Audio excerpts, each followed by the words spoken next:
Welcome to the Texas Tribune's conversation on data centers in Texas. We are a nonpartisan and nonprofit news organization, and we've actually used the more than 200 questions that you submitted while registering for this event to shape the conversation. So we'll be referencing them throughout the conversation. We won't be able to get to every single question or comment, but we focused on common themes, and our goal is to provide Texans with more clarity about this hot topic. Before I kick it off to our environmental reporter, Alejandra Martinez, who will be moderating the conversation, I want to thank the Pulitzer Center for providing support for this educational event. Thank you so much, Maria. Hello, everyone. I am very excited for this conversation. We had over 800 RSVPs, which I think just speaks to how much people want to know about data centers. We brought here today some leading experts to answer many questions we received from you, our readers. Thank you for joining our conversation on data centers in Texas with, first up, Adrian Shelley. He is the Texas Director for Public Citizen.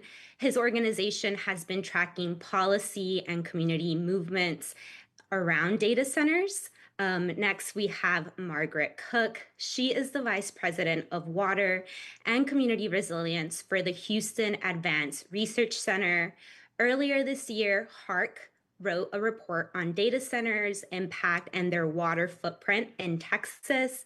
And lastly, we are joined by Representative Mary Gonzalez. She is a Democrat from Clint in the El Paso area and a member of the Texas House's Natural Resources Committee. This committee is actually one of the committees where data center policy will be discussed and is being discussed right now and will be discussed next legislative session. The committee actually met and spoke about tracking the industry's water use last month. So thank you so much to each of the panelists for joining us. And so let's begin. To set the stage, there are at least 248 data center projects planned across the state, and this is according to an analysis we did here at the Texas Tribune. We found that a majority of them are located in North, West, and Central Texas, and a lot of them are moving to unincorporated areas around the state. First, let's talk about why data centers are coming to Texas. Gwen from Tarrant County asked us, why are so many data centers needed? Margaret, I'm going to turn to you. Could you help answer that question for us to begin? Sure. I think there were two questions there. So why are they coming to Texas and why are they needed? Yeah. They're coming to Texas because they're looking for available lands and relatively inexpensive lands, available power and relatively inexpensive power. They're looking for available water and they're looking for access to fiber and labor markets. And Texas is open for business, so we also have a permitting and regulatory structure that's favorable for them. They're getting sales tax benefits, and they're also potentially getting tax abatements at the county level as well. So all of that is a bit of a perfect storm for why, or depending on how you look at it, a perfect present for why they would be interested in Texas. And then as far as why they're needed, we use data centers for a lot of things. This conversation that we're having right now is possible because of a data center. When you're using Netflix, when you're storing anything in the cloud isn't actual clouds, it's data stored in data centers. And so we've been using data centers for a very long time to be able to do the things that we do on the internet. But this push towards more and more and more data centers, the rapid increase that we're seeing right now, and the size of the data centers, so it's getting a lot bigger, that's driven by the AI boom. And so they are looking for properties that are larger, that can assist with training AI, but then also all of the queries that businesses and you might have as you're looking to use AI tools to improve how you're using the internet and doing business. And all of that demand is driving the increase in those large scale AI data centers. The question of whether they're needed is up to you and those businesses and the general public. Absolutely. We had another reader, Zach from Irving, who asked us, are these facilities in the best interests of the communities who host them, and who benefits from their development and how?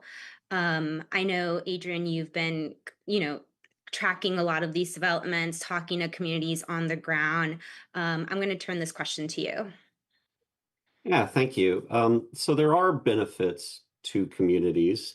Most obvious is the increase to the tax base. There's going to be a value attached to that facility. It might be tens of millions of dollars. In some cases, it might be hundreds of millions of dollars. And that's going to come with tax revenue. There are some local employment opportunities. There's going to be a couple hundred jobs, maybe during the construction phase of a facility. Once it's operating, it's going to have some small tens of jobs in perpetuity. Those ought to be filled locally by people in the community. So there certainly are benefits. There's also the question of whether communities are fully informed about the costs and the risks, which we will get into later, but includes water, energy, appetite, land use, and other complications. So I think that what marks a good project from a bad project would be a project that announces its intention in an open and transparent way, does not use non-disclosure agreements, shell corporations, or other tactics to hide its true nature, and that is really invested in the community long term and making decisions that minimize their impact and to benefit communities. It's possible for projects to be run that way. Many are, some are not. Yeah, and we've had several reporters who have been across the state in different communities, kind of monitoring this projects. And at least what I found here in North Texas, a lot of these projects are really promising these communities significant tax revenue. But one of our reporters actually reported earlier this year, but that Texas is also giving data centers more than 1 billion in tax breaks each year. How is that conversation shaping up among lawmakers and at the Capitol, Representative Gonzalez?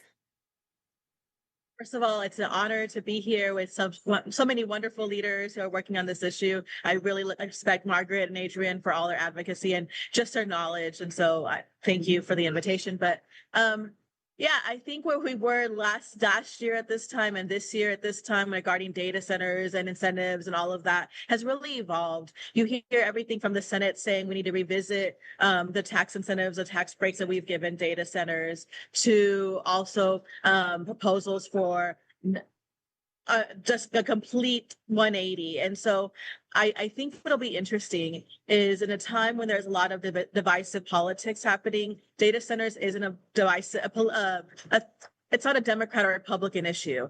There are people on all sides of all the aisles who have opinions. And I think this might be, while a difficult conversation, an opportunity for us to go above politics to create some really good policy.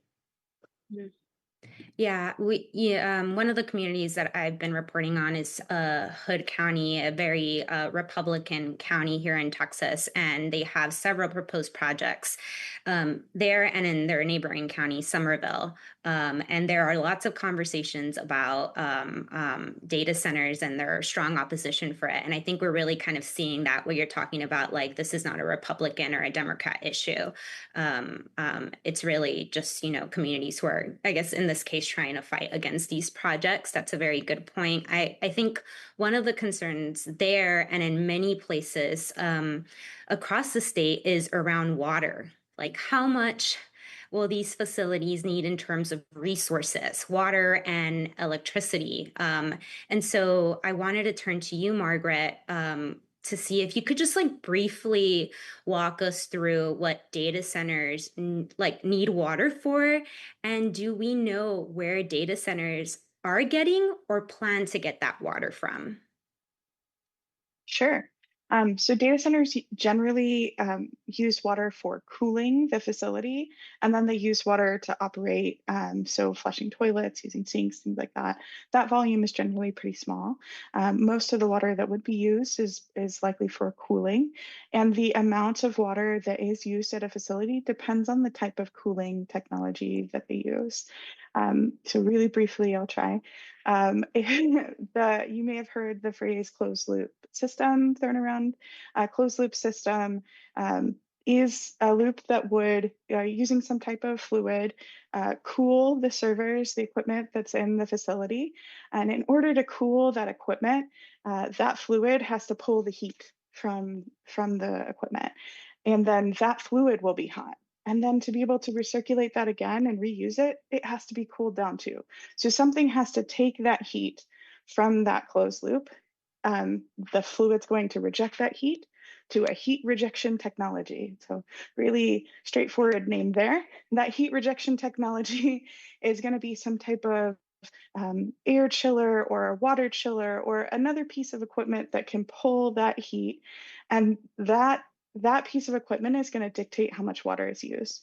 So if it's paired with an air chiller, like I mentioned, it could be no consumptive water use for the most part, except for that operational use that I mentioned before. But if it's paired with a water chiller, it could be a lot of water use, and it really depends on that facility. And it also depends on the weather outside. The hotter it is, the more cooling is going to be needed, and the more water would be needed if it's a water using facility. So that cooling technology and the size of the data center and the type of the data center and how it's operating will dictate how much water is used. And then where they get their water from also depends on where the location of that data center is and the discussions that they're having with local facilities. If they're in an area that's served by a municipal water utility, generally municipal water utilities have to provide water to an entity that's in their service area. That's part of their agreement with the state to get their monopoly to serve the area that they serve, as long as they have the water supplies. So if they have the planning in place to understand that they have the water supplies available, they're going to serve that that data center. But some facilities, some data centers may be located in areas that aren't served by a municipal water utility, and they may drill their own groundwater wells, or they may get other alternative water supplies. So it depends on the facility. Most data centers do get their water from the municipal water supply. And finding that information is hard, is what I've heard from communities. And I've actually also experienced myself as I'm reporting on some of these data centers. Unless these companies disclose that information, it's really hard to kind of, I know that there are estimates that, I mean, you mentioned also in the HARC research paper, Margaret, but people are desperate for information on how much water will these facilities need. And Representative Gonzalez, last month, you and your colleagues on the Natural Resources Committee were asking about data centers' water use. For some context for our listeners, state agencies like the Public Utility Commission of Texas and the Texas Water Development Board have conducted some surveys or are conducting some surveys and research on this very topic. And Representative Gonzalez, what happened at that meeting? Can you kind of tell us a little bit more about what information lawmakers are seeking when it comes to water use of these facilities? Again, I think lawmakers are really interested in this conversation during session. I think that we want to make good policy, but we cannot make good policy without good information. And so last session, Representative Wally put in a rider into the budget to request that these data centers complete a survey so we could just know the information. A very small percentage of the data centers actually completed the survey. During the committee hearing, we talked about the gaps of why that wasn't done. And we did tell all the data centers who came to testify, if you want to do business in Texas, you say you want to be a good actor, that's great. We invite that. But you need to be able to at least tell us how much water and how much electricity you're going to use, because we need to be able to plan as a state. And without that information, you just leave us with a huge gap. And so I'm really for me, one of the biggest parts of the legislation moving forward is accountability and transparency, and not in a way that people will say, well, we're going to be water negative, but they're doing something else, like using other methods that still use water in a lot of way. A full picture of what is happening, so that we, again, policymakers can make the right decisions, and then the public can say whether or not they want these facilities in their local communities. But right now, I think the biggest frustration that I hear from my constituents is just the lack of information sharing, and that in itself just breaks down trust. How is that lack of information on the ground, Adrian? What are you hearing from communities? What is the information they want the most right now? Yeah, when I talk to people around the state, I think water is number one. I think number two, people are interested about energy use and what build out of energy infrastructure will do to their bills. I do have to say, Representative Gonzalez is being a little modest. She was one of the most significant voices in that hearing last month, really willing to ask difficult questions of the industry that is not being transparent. And that number of facilities that didn't respond to that water survey, 83% of facilities that have not responded. And when a proposal comes into a community, as I said earlier, in a non-transparent way, and creates sometimes moving targets. I remember one facility, they swore, for many weeks that they would not require any water, and then they put in an application for hundreds of thousands of gallons of water. So they're moving targets. They're not transparent. And again, just to answer the question again, I think people are very concerned about water use first, energy and electricity use second. Beyond that, I think other local impacts that they're aware of from noise and light pollution and other impacts. Yeah, thank you so much for sharing. And you mentioned energy. We had Betty from Lufkin ask us, how much electricity is going to be required by these data centers? Do you want to go ahead and take that one, Adrian? Yeah, so the projections are scary. If you're familiar with our Texas grid, the so-called ERCOT grid, the number of large demand, what they call large load sources, in just the next couple of years, is 5 times bigger than the entire ERCOT grid. That's the projection, and nobody thinks that all of that is going to be built. And ERCOT is trying to narrow that in, and it's developed what it calls the batch zero process, which is the first big set of these large loads that it is able to consider. That was approved in June, and it is larger than the size of the ERCOT grid. It's over 100 gigawatts. So the appetite is absolutely scary. That has real consequences on the ground. There's about 40 gigawatts of gas plant proposals that are tied to data centers. There are also the backup generators that virtually every facility wants in order to ensure that it doesn't have any downtime.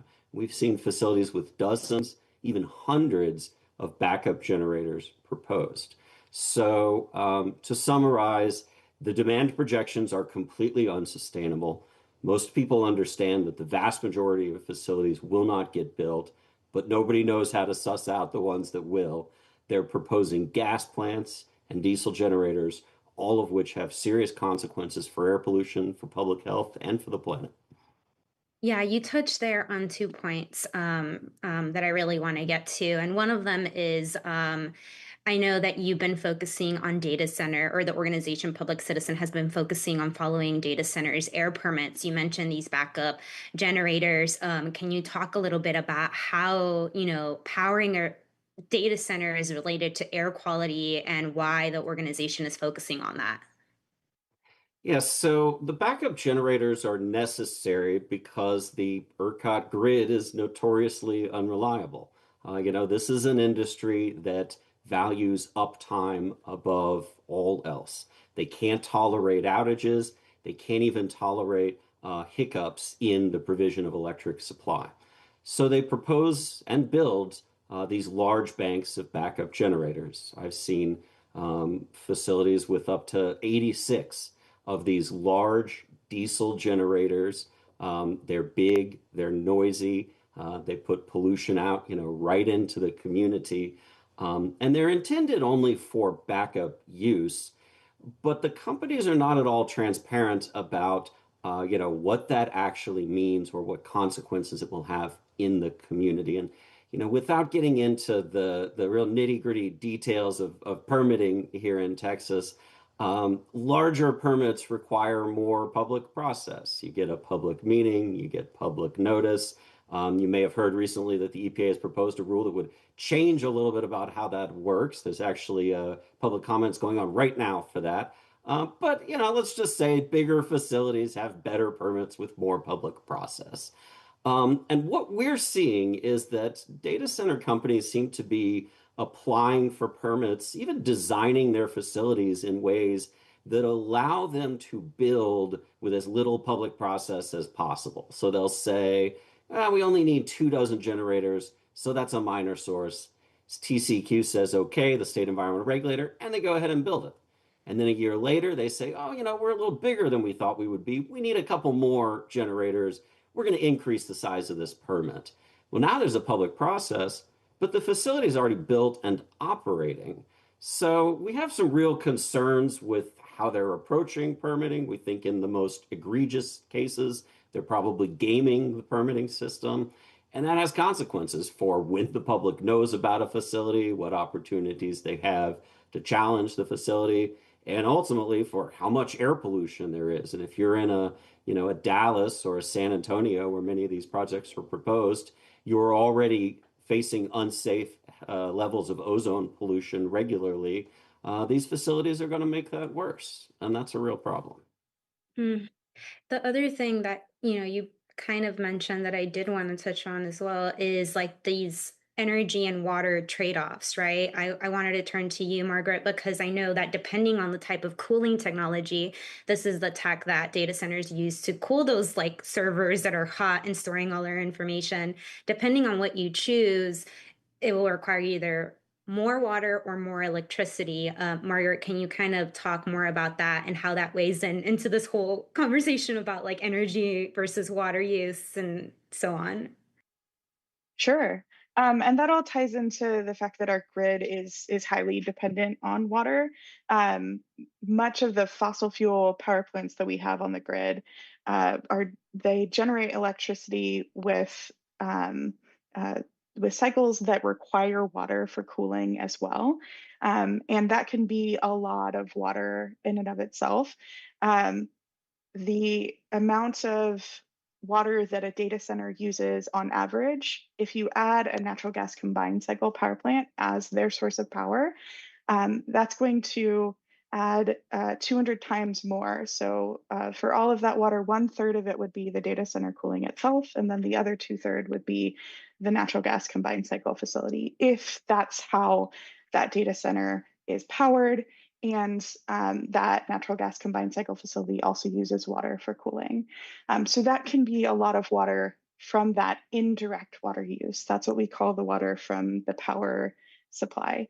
Um, and when data centers make decisions to use less water, use an air chiller instead of a water chiller, they may be doing that to reduce the water use that they have on site. But then if they're relying on that natural gas combined cycle facility, they could be increasing their energy use by maybe about 20%, and then increasing the water use that's associated with that, which could overall actually increase their total water use. So it doesn't necessarily save water to use a dry cooling system if it increases the energy use, and that energy is supplied by a water using facility. So it's important to take into account not just the water that's used on site at the data center, but the water that's used upstream as well, and the other communities that could be impacted by that.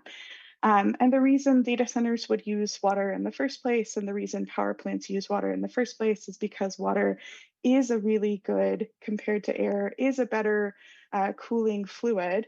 If you think about what you would be interested in doing on a hot day, you might get cooler a lot faster jumping into a swimming pool than you would standing in the shade and fanning yourself off. That's because water has that better cooling potential. That's why we sweat. So with that, we're going to get more efficient cooling by using water systems, but you get that trade-off of using water in water-stressed areas of Texas. So thinking about that whole impact, how much water a data center uses, how much water the power plant uses, how we can minimize that impact and those trade-offs is super important. And that's why it's vital to consider both the on-site and off-site water use. There have been many requests to connect to the state power grid from data center development. Experts have told us, though, that it's unlikely that all these data centers will actually be built. We had a reader, Andrew from Austin, who asked us, what's the best approach to sorting or knowing which data centers are more likely to be built and which are not? Adrian, how is Public Citizen approaching this and tracking these data center developments? And that's a very good question. And again, I want to reiterate that a vast majority of the proposals will not get built. And that's part of what we mean when we say that there's a bubble in this industry. So, ways to separate a good project from a more dubious project. Who are their financial backers? Do they have tenants? Many of these are third-party data centers. They want to lease their actual space to a tenant. Do they have tenants? Do they have a land deal? Do they have an actual deed to land? Do they have agreements with local government? Do they have water rights? What is their provision for electricity? Each of those can be an indication of credibility. And I just want to make a point about what's happening here. The administrative burden to the state is great of sorting out all of these legitimate projects or the few legitimate projects from the large number of projects. The PUC and ERCOT are dealing with this around the clock right now. I mentioned the batch zero process. This is a process that's been invented from whole cloth by the PUC in the last couple of months because they cannot wrap themselves around the scale of these challenges. And that is an administrative burden that we, the taxpayers, are paying, and it is not right. It is true that companies are putting forward some earnest money with the PUC and ERCOT now in order to deal with some of those costs, and that's a model that we need to lean into further. And when we talk about things like a tariff, an additional charge for these industries to pay for their burden on the electric grid, this is the sort of stuff that we're talking about. Margaret, do you have any additional advice for Andrew or others who are kind of like following all of these data center movements, trying to sort out what's actually going to come into their communities? I agree with Adrian. Whether they have a tenant is a huge indicator of whether that's an actual viable site. And we've seen some very large facilities have their tenants drop out. And so even that can be a difficult indicator to use.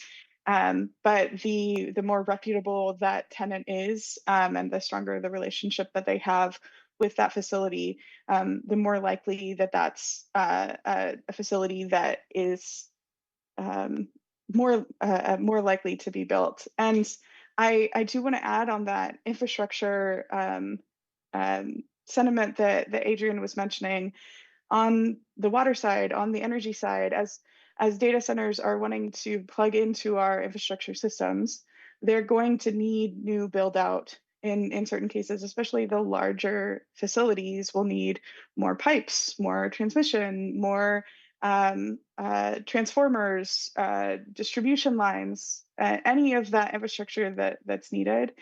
And not knowing if it's a viable facility affects whether whether that infrastructure is needed. And um, if the tenant drops out and how we're paying for that infrastructure is the rate um, of water consumption or the rate of electricity consumption instead of an upfront fee, then that payout never comes back to the community. There's the community itself is on the hook for paying for that infrastructure. So I'm just pushing forward the comment that Adrian had about why it's so important that there's tariffs or fees ahead of time that are associated with the infrastructure needed for these facilities. It's to ensure that they're serious when they ask for these new resources, that they're committed to paying for them, and that the community won't be on the hook if they don't get used in the future. There won't be stranded assets that we are now paying for through our water rates or our energy rates or anything like that. Yeah. Representative Gonzalez, I'm curious how you have you been able to get any more concrete answers from these developers in the El Paso area? And I know that there are proposed facilities there as well. And how have you been able, as a lawmaker who is, trying to answer the questions of their constituents, any more concrete data that you can bring back to them? I think that's the most frustrating part. I find myself to try to be as transparent and honest with my constituents and my colleagues as possible. So when the data centers aren't meeting me halfway to do that work, it's really just frustrating to say that to say the least. So for in El Paso, for example, there is a Meta data center that is in the process. Meta did not come to the committee hearing. Meta then sent a letter because it was brought up multiple times. I'm not sure by who, but that was a joke. I brought it up a lot of times. I swear you can be funny on Zoom. I'm going to find a way. But then they responded with a letter. My office then went back and said, we want you to practice what you preach. If you say you want to be a good partner, then here are some questions. Did you complete the PUC survey? Did you complete the Texas Water Development Survey? Just things I was asking during the committee hearing. We have yet to hear from Meta. Again, a public, here's in a world where we're going to be dealing with this next legislative session, I think the components of a bill have a local control or local voice where the entities are required to, and this goes back to Adrian's comment about not having third parties or it creates a little bit of more clarity around who's going to be using facilities and can help us lead it out. So local control, local transparency and communication, where there has to be a public hearing, where they have to report how much water usage, how much electricity usage for not just in the moment in time, but the next 10 years. So they can't just change their minds and say, I need more later. A conversation about investments in the community, and then as well as making sure that there is an assurance that it will negatively impact water and energy consumption for the local person. And last but not least, that the local community does not have to pay the burden, or there's not increase in electricity rates or water rates or anything like that. I think all of these are layers of why the public is really showing up to have these conversations. It's not just, I'm just concerned about one thing. It's, I'm concerned about 7 things. And this is why people are getting activated, from the environment to the daily bill, to the monthly bills. It's all across the board. Yeah, and I mean, you're bringing up regulation, and we have so many people ask us about that. Who regulates data centers currently? We had Nancy from AZL ask us, what is the process for building these facilities? What are the types of permits that they require? If you would like to take that one first, Representative Gonzalez, and then I'll turn to others. It's so funny. If a constituent asked me this question, I would turn to these two and say, make sure I have the process correctly. So I'll let them go first. But yes, I also think that there is a little bit of a patchwork across the state because different communities can have different rules. So the city of El Paso is having a different experience than maybe North Texas is having right now. And that's why there is a need for state engagement on the topic. Yeah, I'll turn to you, Margaret, first, if you could help answer those questions. See, and I would have Adrian answer first. Well, I'll start though. Just on the water side, it depends on where they're getting their water from. So if they're getting their water from a municipal utility, like I mentioned before, then there's not necessarily a state regulation involved in that. They're getting their water from an entity that's already regulated by the state to provide that water supply. And then if they're discharging wastewater, if they're discharging that to a utility, that utility is also already regulated by the state. They might impact that entity's permit, and then that permit might need adjustment. But overall, they're by dealing directly with the utility, they don't necessarily have a permitting process there, but they do have rules that they would need to abide by to work with that utility to be able to get their water from that utility, and to be able to discharge to that utility. So they may have to pre-treat their wastewater to be able to meet that wastewater utility standards, for example. If they're getting their water from groundwater wells directly, it depends on where they're getting their groundwater from. So this gets to that patchwork even more. We have entities called groundwater conservation districts throughout the state, and they're relatively county sized, and they each have their own rules for how groundwater is administered in their area, and some have more strict rules than others. But there are also areas of the state that do not have groundwater conservation districts.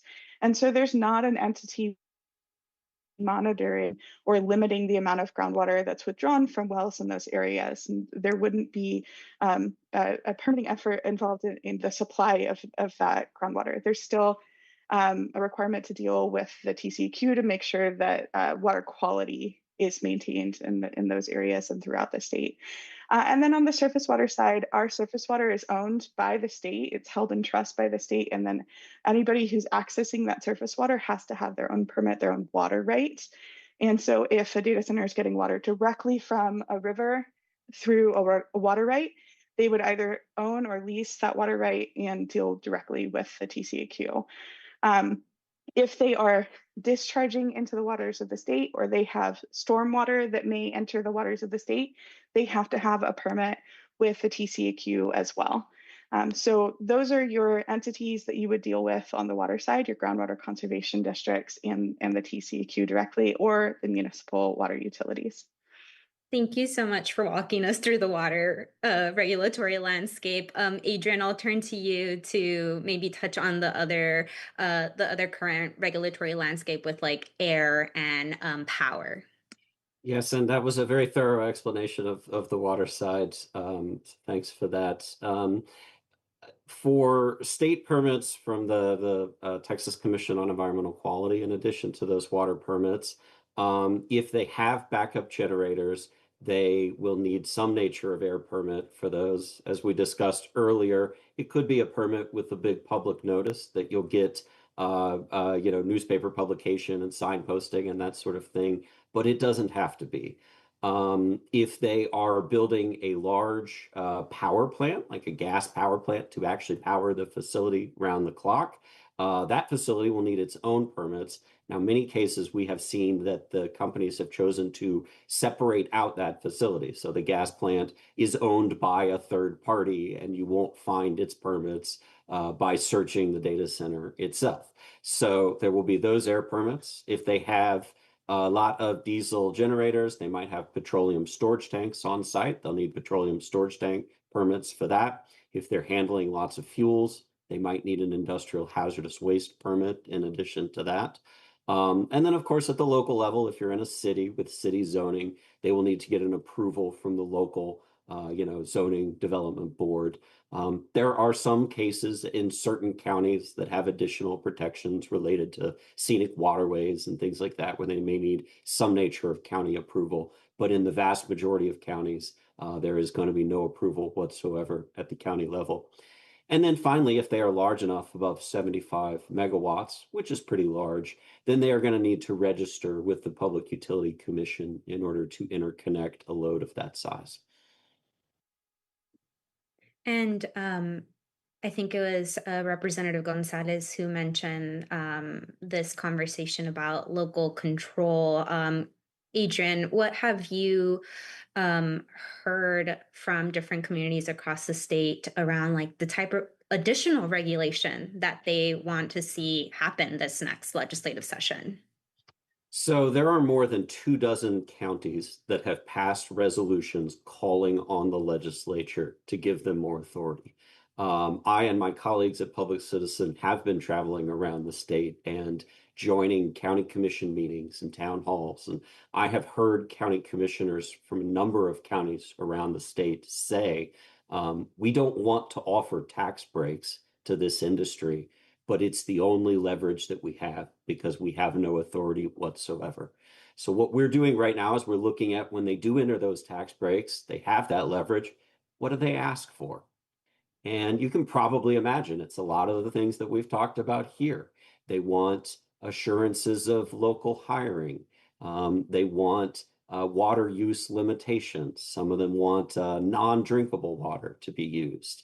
They want investment in local roads. They want to ensure that the site isn't going to be left in poor condition when the facility closes.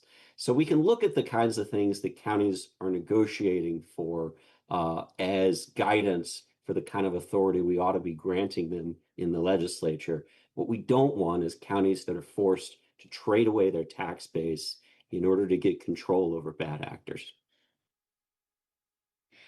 Heather from Austin asked us, what type of legislation is Governor Abbott considering regarding data centers? And Ross Ann from Austin asked us, what related bills are expected in the 2027 legislative session? Representative Mary Gonzalez, can you talk a little bit about that? I mean, if you want me to predict, I wish I had a crystal ball to predict what Governor Abbott feels about everything, not just data centers. But he's obviously made some public comments about data centers having to pay their own way, making sure that they pay for.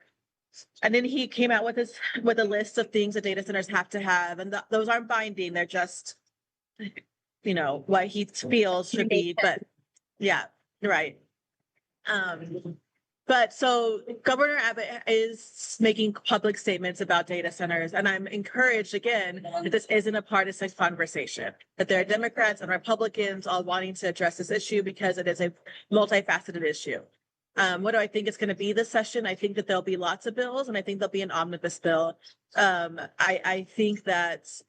I think one of my concerns is because there's so many layers of it, is eating all the pieces and getting it into an omnibus bill might be hard. So I could see a place where Chairman Harris, who's already working on this, will do the water side, and you'll see other leaders of our state do the air quality side. But all of us are paying attention to the future of what data centers could be.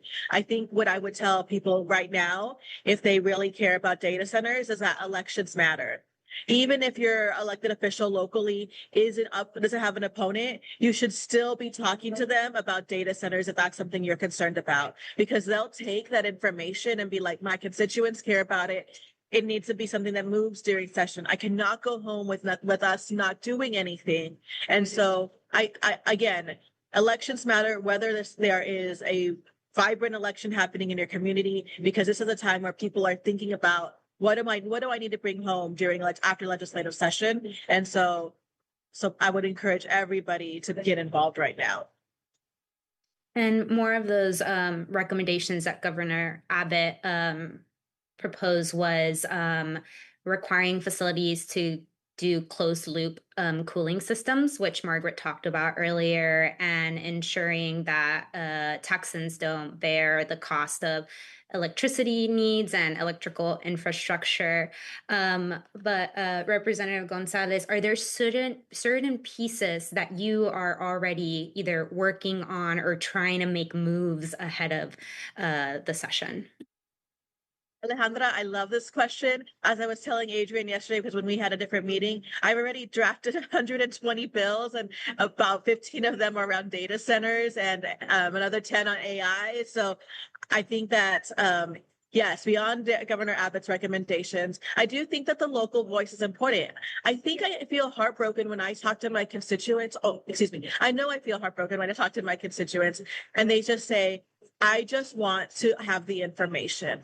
I just want there to be a public meeting. I think what we're asking for is really simple things that are grounded in local voice and local control. So for me is requiring public hearings, to also require giving county commissioners this additional tool in their tool belt, because again, there's so many layers for every community, whether it's a groundwater district, an irrigation district, like in my community, the water districts, so the county really can look at the nuance that is necessary when we're exploring these data centers. So for me, it's those two pieces that I think are not being talked about as much from Governor Abbott, that I think the people would really appreciate, because again, this is the thing about data centers is they're not removed. Like, they're not just these big facilities that have no impact. They impact your air, they impact your water, they impact your bills, they impact your schools, they impact so many things. So if it's going to have such a big impact on your daily life,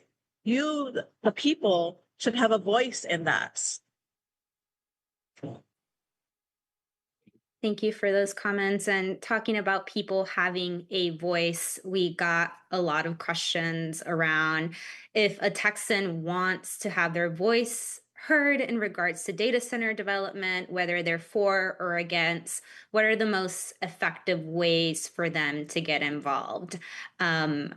Adrian, do you want to take that one first?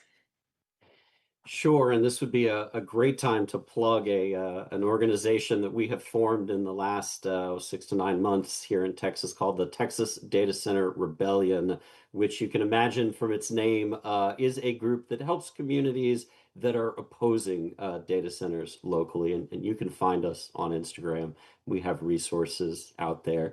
I would say you need to start locally, right? If you are in a city, then you need to get familiar with your city council and your city zoning board. The first community that I saw to defeat a data center decisively was in San Marcos, and they did so through their city zoning and ultimately their city council. We are only about 5 months away from the legislature, so just as Representative Gonzalez said, we should be talking to our lawmakers now. They are hearing from the data center industry. They are hearing from big tech. They are getting checks from big tech. So it is time for us to remind them where they get their votes from. Representative Gonzalez, as a lawmaker, Adrian's talking about, people should talk to their lawmakers, but what catches your attention and your colleagues' attention? What makes a lawmaker listen to, these concerns and want to take action? There's 181 lawmakers with a whole different ways of approaching all of us. I mean, what I need is very different probably than what Gary Van Dever might need in House District 1 in East Texas. So, but I think, here's what I will say. I think you just start communicating. You send a letter, you send an email, you make a phone call. And if you don't hear from that person, then you start contacting them on social media. If you don't hear from that person, then you go to a town hall or you go to a chamber meeting where they're speaking. But I think most legislators want to hear from their constituents. That's the reason they ran for office. And so most people, the traditional way is by calling and writing a letter. I think that's really effective. It makes a difference to me. But I also feel like it can't just, what I tell people all the time is politics and policy making is about relationships.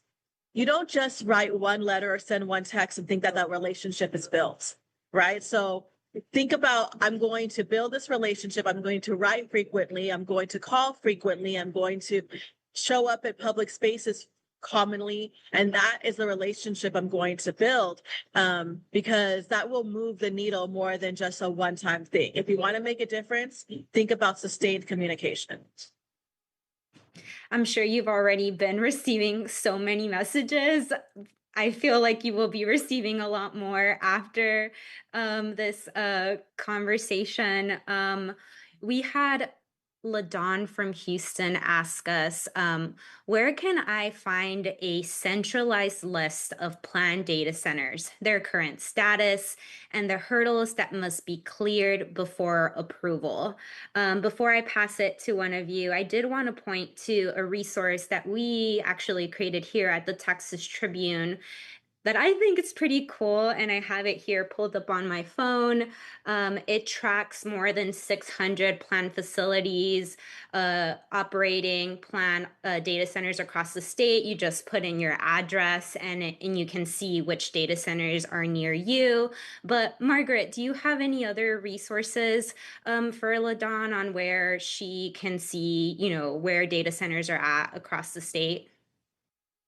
There's not a good state resource for that currently. That's why we are pushing for the reporting that Representative Gonzalez mentioned, and especially more required reporting on energy and water use. And that would help inform a database of data centers. But I've certainly not seen anything that would say, what additional hurdles the data centers would need to overcome before approval. That's certainly something that could be built. Where I go for information about data center locations is Bextel, Bextel. That is a company that has an available map of data centers planned under construction and existing on their website with some information about the companies and some news releases in certain cases. To get more information than that, you would need to pay, but that information is publicly available. And they have some statistics about different regions of Texas. So you will see, for example, that Dallas is a leading region of Texas and the number of data centers that are in the Dallas area. But there's not a data set that has all of the information that you mentioned that I'm aware of. Adrian, I don't know if you had any other tips for LaDawn. It's okay if not, just wanted to. Thank you. I agree that the Tribune map is excellent. I think it is the best map of pending projects. I think that the Bextel map is also excellent, especially with respect to already built projects. The caller is fortunate in my hometown of Houston to have Air Alliance Houston, the nonprofit organization, as a resource. They do an excellent job of tracking projects in the community. And for folks who do not live in Houston, the recommendation is similar. Find local organizations that offer this kind of support. Plug into your community network because these kinds of things are, as I mentioned earlier, advocated for at the local level, and decisions are made among local decision makers. So that's the advice I would give. Oh, yes. And Margaret has just reminded me Air Alliance Houston's excellent tool for discovering air permits, airmail, works across the entire state. I myself am an airmail subscriber in about 5 different Texas counties, and I get a great digest every Monday morning of new air permit applications. But the short answer is you do this work in community with your neighbors who are also concerned. Thank you both for all those tips. We had David from Austin ask us about success stories. Margaret, have there been any success stories of data center development or community regulation or collaboration, which Adrian is speaking to, that you can point to? I think it depends on your definition of what success is. So if your definition is opposition, then there are certainly stories of that. But if we're talking about good actors for data centers, there are examples of data centers that have developed community benefits agreements with the community that they're moving into. And those community benefits agreements can include all kinds of things. They may include mitigation efforts, so reducing the impacts of the data centers, reducing their water impacts, their energy impacts, their air quality impacts, addressing the noise and the light pollution. So there are examples of those agreements happening across the country. And in addition to addressing the potential downsides of data centers, those benefits agreements also include improvements to the community. They can help pay for local infrastructure that's very needed. They can revitalize downtown. They could pay for additional water or energy infrastructure. I've seen a project recently supporting solar and storage in a community that could be used to provide local resilience for community members, not just the data center directly. So there are a host of benefits that could be provided by data centers in addition to what they bring through the tax base and the jobs locally, that gets negotiated through those community benefits agreements. And that's a really important lever for communities to use to make sure that they're not just getting the mitigation efforts, but they're getting the best deal for their community, and they're really benefiting from that data center being in their area. And the bigger companies report also on things like water positivity. So projects that they've paid for to offset the water use that they have on site. And those so far maybe agricultural projects or wetland projects, they could be addressing water leaks. We use the same amount of water that HARC estimated that data centers could be using, we lose through water leaks throughout the entire state. Data centers could be part of investing in our water system so that we can offset the water that they use, but also address really long-standing aging infrastructure issues that we've had in our communities. They could be part of solutions in communities if we use those community benefits agreements really well. So those are opportunities that we have, and there are multiple examples of those benefits being included in those tax abatement agreements that Adrienne mentioned, but also in separate community benefits agreements throughout the nation. And Adrienne, I did see you nod your head once, so I just wanted to turn to you to see if there was any success stories that you can point to across the state. Well, I think I was nodding because it's an important point that defeating the data center is not the only version of success, right? And it's a lot of what my organization is doing right now because there are bad actors and bad projects out there, and we get involved with communities that are frustrated and running out of options. But there is a different story, right? A successful story, and that I think that's that affirmative vision that I was reacting to. And I guess what I'll say is, in order for that to happen in our communities, we need more leverage. The county judge, the county commissioners need more leverage because right now the tech giants know that they can cite in unincorporated county Texas without anybody stopping them. And that is a problem, and that is attracting bad actors. So once our legislature gives our local governments more authority, we're going to see more and more of those community benefits agreements, and that positive vision of this industry will start to be realized in some communities. I am sorry to say that we are at time, but I wanted to thank each of you, our panelists, for joining us for this data center conversation. Before we end this conversation, I did want to thank the Pulitzer Center for their support and partnership. I also wanted to remind our viewers, if you have any questions or feedback, please look out for a post-event survey that we will be sending later this week, or you can email us at community@texastribune.org. We also have a weekly environmental newsletter that you can sign up for to keep up with our reporting on data centers or other environmental topics. You can find that at trib.it/environment news. And thank you to our Texas Tribune members whose donations really make this work possible. If you'd like to support journalism like this and more coverage of data centers, you can visit texastribune.org/support. Again, thank you to our panelists. I'm Alejandra Martinez, the Tribune's environmental reporter, and thank you so much for joining this important conversation.